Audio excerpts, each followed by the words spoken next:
Bapak, Ibu, dan saudara-saudara dan anak-anak yang dikasihi dan yang mengasihi Tuhan, saat ini kita akan bersama-sama membangun ibadah Patuan Berayat, dan kita melakukan ini dalam rangka persiapan untuk Hari Raya Persembahan kita di bulan September tahun 2020. Oleh karena itu, 2 minggu ke depan, ibadah Patuan Berayat akan kita isi dengan persiapan kita untuk menyongsong Hari Raya Persembahan. Oleh karena itu, mari bersama-sama kita mengawalinya dengan kita mengambil saat teduh, menyiapkan hati, pikiran, dan jiwa kita hampiri tahta Tuhan.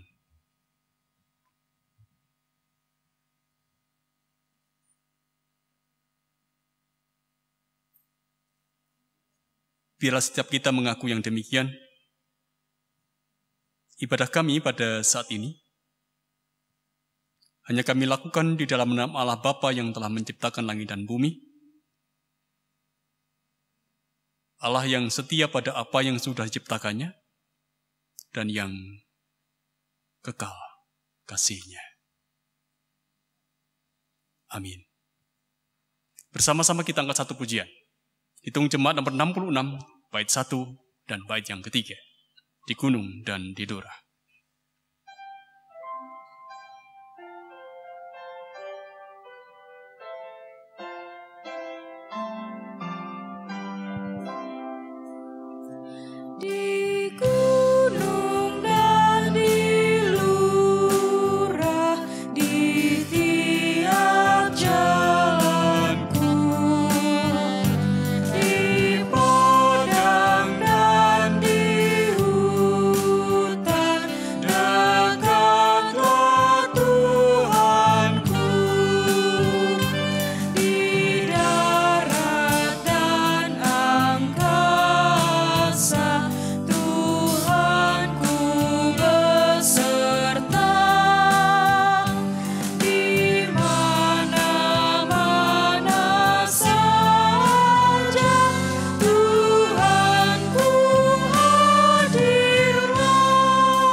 Kita akan merenungkan firman Tuhan.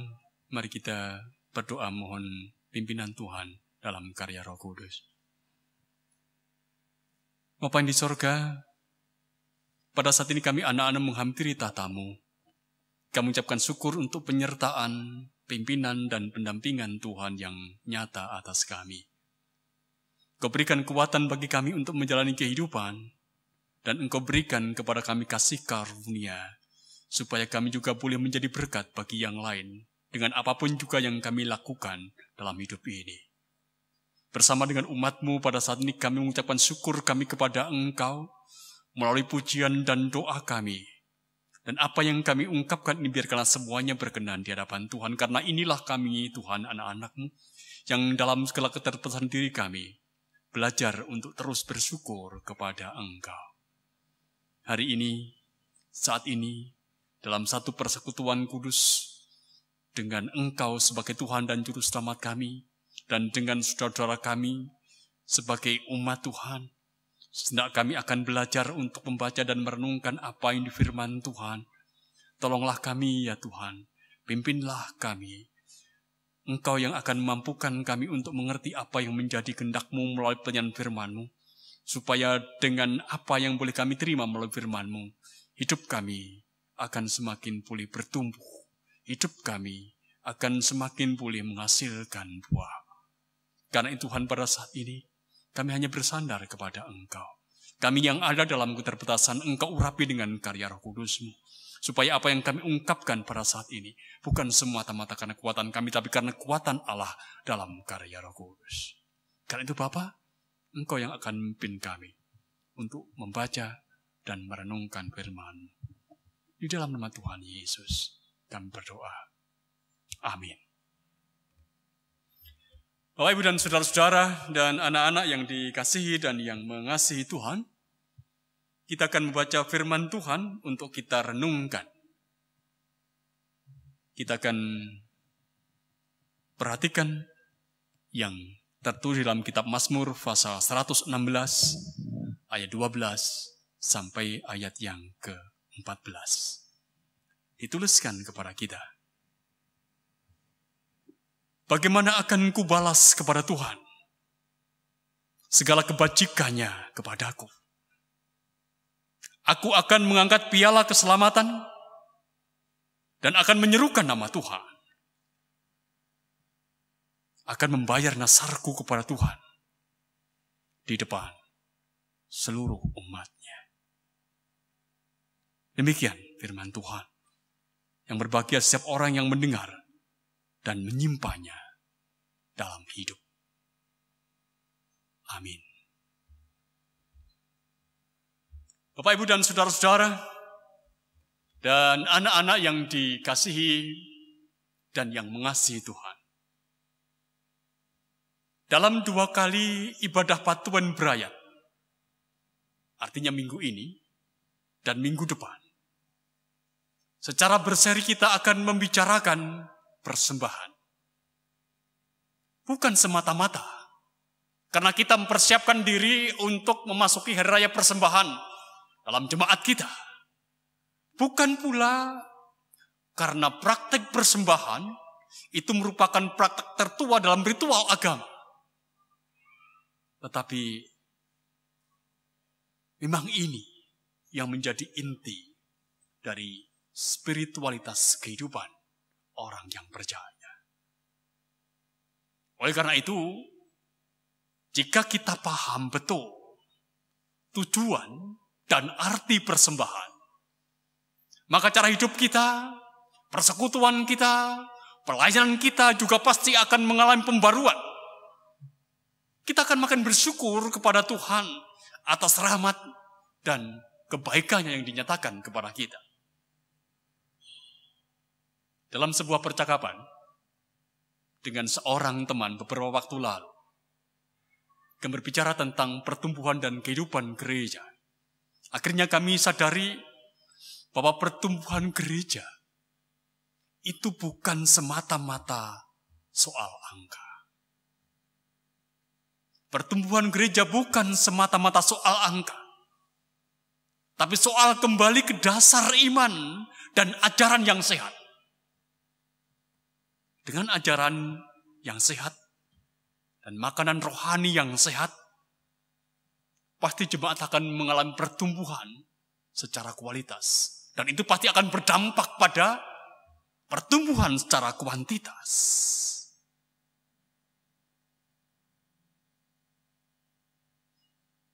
Kita menghayati saudara-saudara. Persembahan yang akan kita bicarakan bersama dalam 2 kali percakapan, dalam 2 kali renungan ini, sesungguhnya adalah suatu ekspresi iman yang perlu ditegakkan, perlu diajarkan dengan benar kepada jemaat atau kepada seluruh umat yang percaya demi pertumbuhan spiritualitas yang sehat dalam hidup beriman dan bergereja. Secara khusus Bapak, Ibu dan saudara-saudara dan anak-anak yang dikasihi dan yang mengasihi Tuhan, persembahan dalam perjanjian lama itu sering dipahami sebagai korban. Korban di sini menunjuk pada 2 pengertian utama. Yang pertama, menunjuk pada pengorbanan yang dideskripsikan dan diperintahkan untuk mempersembahkan binatang yang dibakar di altar. Itu pengertian yang pertama. Pengertian yang kedua tentang korban, saudara-saudara. Korban itu juga berarti mendekatkan diri pada seseorang atau pada sesuatu. Oleh karena itu sebenarnya persembahan dalam perjanjian lama itu ada dalam pengertian bukan sekedar praktek ritual memberi korban kepada Tuhan, namun juga harus dipahami sebagai tindakan yang sadar untuk mendekatkan diri kepada Allah. Alkitab sendiri, saudara-saudara, sedari awal mengisahkan ajaran soal korban persembahan dalam banyak bentuk. Saya menghayati saudara-saudara bahwa manusia pertama, Adam dan Hawa, mereka diajari oleh Allah sendiri untuk bagaimana mereka memberikan persembahan kepada Tuhan. Walaupun kalau kita membaca dalam kitab Kejadian, kita tidak akan menemukan secara eksplisit bahwa Tuhan Allah mengajarkan bagaimana Adam dan Hawa itu harus memberikan persembahan kepadanya. Memang tidak ada. Tapi saya meyakini saudara-saudara bahwa Allah sendiri mengajarkan kepada manusia pertama, kepada Adam dan Hawa, bagaimana mereka harus memberikan persembahan kepada Tuhan. Mengapa demikian, saudara-saudara? Sebab di dalam Kejadian pasal 4 kita mengetahui dengan jelas bahwa anak-anak Adam, Kain dan Habil, itu memberikan persembahan kepada Tuhan. Dari mana mereka mendapatkan pengajaran itu? Kalau bukan dari orang tuanya, bukan dari Adam dan Hawa. Oleh karena itu kita boleh mengatakan bahwa Allah sendirilah yang telah mengajarkan kepada manusia pertama untuk memberikan korban persembahan kepadanya. Kemudian saudara-saudara, kalau kita perhatikan dalam Kejadian pasal yang ke-8, di sana juga diberitakan kepada kita bagaimana Nuh yang selamat dari murka Allah, yang selamat dari prahara yang besar atas dunia ini dengan air banyak. Setelah Allah menjumpai dan mengikat perjanjian dengan dirinya pada saat itulah, Nuh juga memberikan persembahan kepada Tuhan. Demikian pula dengan Yakub, saudara-saudara. Setelah ia mengadakan pendamaian dengan Laban, mertuanya, Yakub juga memberikan persembahan kepada Allah. Jadi Bapak, Ibu, dan saudara-saudara, dan anak-anak yang dikasihi dan yang mengasihi Tuhan, praktek ritual memberi persembahan korban sesungguhnya adalah ekspresi iman yang paling awal, yang itu disukai dan dikehendaki oleh Tuhan. Oleh karena itu saudara-saudara, tidak mengherankan kalau kita perhatikan dalam Taurat yang diberikan oleh Allah kepada Israel melalui Musa. Di sana Tuhan juga meneguhkan secara spesifik berbagai jenis persembahan yang harus diberikan oleh umat kepada Allah. Dan itu sangat tercatat, sangat jelas dituliskan di dalam kitab Imamat, pasal 1 sampai pasal yang ke-7. Jadi ketika Musa menulis peraturan, Musa menulis ketetapan mengenai korban persembahan kepada Tuhan dengan sangat detail. Sangat-sangat detail. Kita boleh mengakui, ini bukan pikiran Musa sendiri.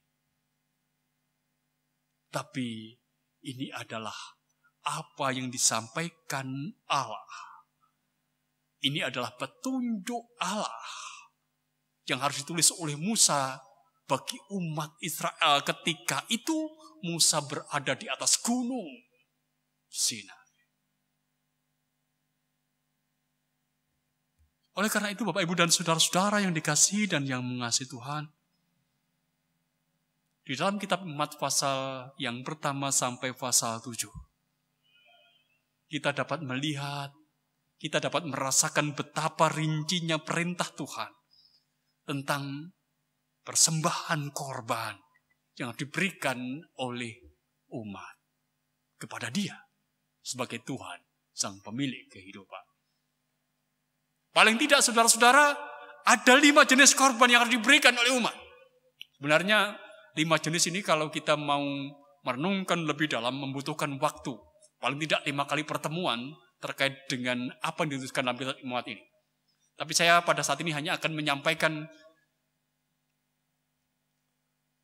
5 jenis korban itu di dalam kitab Imamat. Yang pertama, saudara-saudara, itu adalah apa yang disebut dengan korban bakaran. Korban bakaran. Kemudian yang kedua, itu adalah korban sajian. Yang ketiga, itu adalah korban keselamatan atau korban perdamaian. Yang kelima, itu adalah korban penebus salah. Dan korban penghapus dosa. Ada 5. Yaitu korban bakaran, korban sajian, korban keselamatan, korban penebus salah, dan korban penghapus dosa.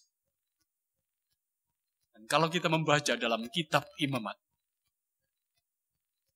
pasal 1 sampai pasal yang ke-7, di sana kita akan menemukan secara detail bagaimana seharusnya umat itu memberikan korban persembahan kepada Tuhan. Saya menghayati saudara-saudara, melalui 5 korban persembahan itu saudara-saudara, Allah mengajarkan paling tidak kepada Israel 3 hal. Yang pertama saudara-saudara, bahwa persembahan itu merupakan gambaran khusus dan kudus hubungan manusia dengan Tuhan. Oleh karena itu harus dijaga supaya tidak boleh padam. Itu makna yang pertama. Makna yang kedua saudara-saudara, persembahan itu mengingatkan betapa ringkihnya manusia yang mudah jatuh ke dalam dosa dan kesalahan. Oleh karena itu manusia membutuhkan pertolongan Tuhan dan pemulihan dari Tuhan. Oleh karena itu ada korban penghapus salah, penghapus dosa. Dan yang ketiga saudara-saudara, persembahan korban itu dikerjakan dengan serius dan dengan korban terbaik. Oleh karena itu sangat detail diungkapkan dalam kitab Imamat. Paling tidak 3 makna itu yang biarkanlah kita renungkan bersama. Ketika pada saat ini kita bersama-sama bersiap diri untuk merayakan hari raya persembahan di KJP Jemaat Malam. Dan seturut dengan apa yang menjadi bacaan kita pada saat ini. Dalam kitab Mazmur pasal 116 ayat 12 sampai ayat yang ke-14 dikatakan kepada kita, terutama dalam ayat yang ke-12, bagaimana akan kubalas kepada Tuhan segala kebajikannya kepadamu, bagaimana kita akan membalas Tuhan. Membalas Tuhan itu berarti kita menghayati dalam hidup ini ada sesuatu yang harus kita berikan kepada Tuhan. Karena apa? Karena kita sudah mengalami kebajikan Tuhan. Bercermin dari apa yang diungkapkan kepada kita di dalam kitab Imamat atau dalam kitab Kejadian, dalam kisah manusia pertama atau kisah Nuh ataupun juga kisah Yakub dan juga umat Israel yang diajar untuk memberikan persembahan. Mari kita belajar bahwa dengan memberikan persembahan kepada Tuhan, kita diingatkan kita memiliki hubungan khusus dengan Tuhan. Dengan memberikan persembahan saudara-saudara cakus, kita belajar untuk mengakui bahwa hidup kita ini bergantung kepada Tuhan. Hidup kita bergantung kepada Tuhan. Dan sekaligus juga mengakui bahwa kita ini manusia yang ringkih, yang membutuhkan pertolongan Tuhan dalam hidup ini. Dan mari kita ingat, dengan beri persembahan, itu berarti kita belajar untuk serius memberikan sesuatu kepada Tuhan. Karena Tuhan sendiri memberikan kepada manusia yang terbaik, yaitu anaknya. Dan biarlah kita juga memberikan yang terbaik kepada Dia, sebagaimana ungkapan pertanyaan yang diungkapkan oleh sang pemazmur. Bagaimana akan kubalas kepada Tuhan segala kebajikannya kepadaku? Selamat mempersiapkan diri untuk merayakan hari raya persembahan yang kedua. Tuhan berkati. Amin. Saat teduh untuk kita.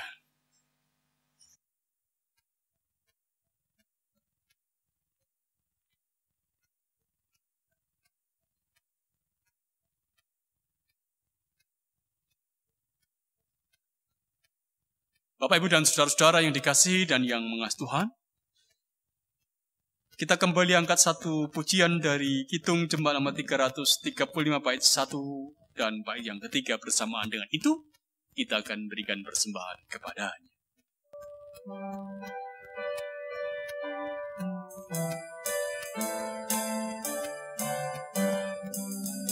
Manusia yang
Kembali, mari kita bersama-sama berdoa. Kita akan mengangkat doa syafaat kita kepada Tuhan. Perkenankan pada saat ini, dalam keterbatasan dan kekurangan kami ya Tuhan, kami kembali menghampiri tahta-Mu. Kami ucapkan syukur untuk penyertaan dan pimpinan Tuhan sepanjang kami membangun ibadah kami. Kami menghayati bahwa melalui peribadatan ini, kami boleh merasakan akan kesatuan kami sebagai satu persekutuan di dalam Tuhan. Kesatuan kami dengan saudara-saudara kami yang kami hidup hanya di dalam Tuhan kami, Yesus Kristus. Biarkanlah melalui persekutuan ini, kami akan dimampukan untuk terus percaya bahwa Engkau adalah Allah yang mendorong kami untuk hidup, tidak untuk diri kami sendiri, tapi juga untuk yang lain. Terima kasih pula kalau pada saat ini kami boleh menerima apa yang menjadi pewartaan sabda-Mu. Kami boleh membaca dan merenungkan apa yang menjadi firman, yang mengingatkan kepada kami semua bagaimana kami harus belajar untuk memberikan persembahan kepada Tuhan. Yang sesungguhnya melalui apa yang boleh kami terima, persembahan sesungguhnya mengingatkan kepada kami bahwa kami ini adalah umat-Mu yang bergantung kepada Engkau. Melalui persembahan yang kami berikan ini, kami juga belajar untuk mengakui bahwa kami memiliki hubungan yang khusus dengan Engkau sebagai Tuhan dan Juru Selamat kami. Dan dengan belajar memberikan persembahan kepada Tuhan, kami juga belajar untuk serius menata apa yang harus kami berikan kepada Tuhan. Karena Tuhan sungguh-sungguh perhatikan hidup kami. Terima kasih Tuhan untuk firman-Mu. Biarkanlah ini juga yang akan menjadi dasar kami untuk mempersiapkan diri memasuki hari raya persembahan yang akan kami rayakan bersama di bulan September.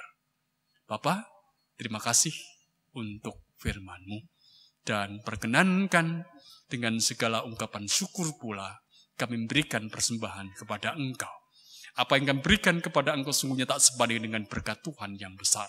Tapi inilah kami anak-anak-Mu yang dalam keterbatasan diri kami belajar memberikan persembahan kepada Engkau. Engkau yang menguduskan. Dan Engkau yang akan memakai apa yang sudah kami kumpulkan ini demi kemuliaan nama-Mu ya Tuhan. Melalui kehidupan pelayanan yang ada di jemaat Tuhan. Berkati semua umat-Mu yang telah belajar memberikan persembahan supaya hidupnya cukup. Karena berkat Tuhan. Dan ajari setiap orang untuk percaya akan pemeliharaan Tuhan. Dan tidak gentar, tidak khawatir dengan berbagai-bagai kesulitan hidup. Bapa di surga, kami pada saat juga berdoa untuk setiap pergumulan yang dialami oleh umat-Mu, yang bergumul dengan kehidupan keluarga, dalam hubungan pribadi, antar pribadi, yang bergumul dengan kehidupan pekerjaan, yang bergumul dengan sakit dan penyakit, yang bergumul dengan persoalan-persoalan kehidupan, Tuhan yang menopang dan menyertai. Biarlah Tuhan sendiri yang akan memampukan setiap orang untuk boleh keluar dari pergumulan dan sebagai dewasa dalam imannya, karena di situ Engkau menyatakan kasih dan penyertaan. Dan Engkau ya Bapa, yang akan memulihkan setiap pribadi yang ada dalam pergumulan itu. Sehingga hidupnya pun akan semakin boleh bergantung kepada Engkau dalam Kristus Yesus. Kami berdoa pula untuk jemaat Tuhan GKJB Malang, Tuhan yang merawat dan Tuhan yang memimpin. Biarkanlah kehidupan pelayanan yang ada sekalipun tidak seperti biasanya, kami boleh menjadi berkat bagi yang lain. Karena kami percaya ya Allah, dengan berbagai macam cara dan situasi, Engkau tetap memanggil kami untuk menjadi berkat bagi yang lain. Berdoa pula pada saat ini saudara kami yang berusia lanjut, yang ada dalam kelemahan dan kerentaan, Tuhan yang memimpin, Tuhan yang memberikan kekuatan, supaya saudara kami tidak kehilangan harap atas hidupnya, dan percaya bahwa dalam kelemahan itu pun sebenarnya Tuhan menopang dan memberikan kekuatan, dan Tuhan yang akan tetap mengajarkan supaya hidupnya tetap ada dalam setia kepada imannya di dalam Tuhan Yesus Kristus. Perkenankan pula berdoa untuk anak-anak Tuhan yang berada di bangku pendidikan, Tuhan yang memimpin, Tuhan yang menyertai.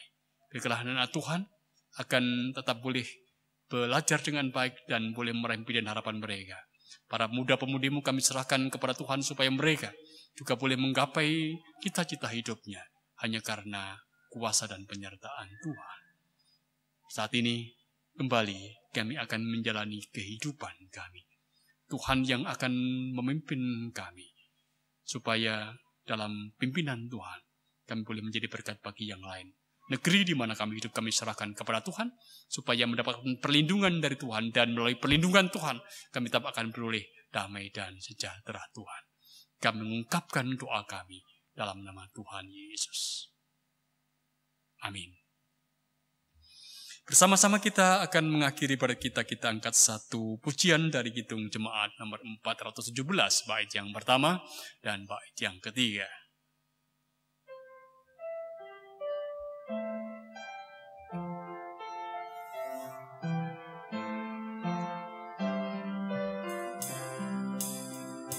Serahkan pada Tuhan seluruh jalanmu, khawatirmu semua ditanggungnya.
Kita mohon berkat Tuhan.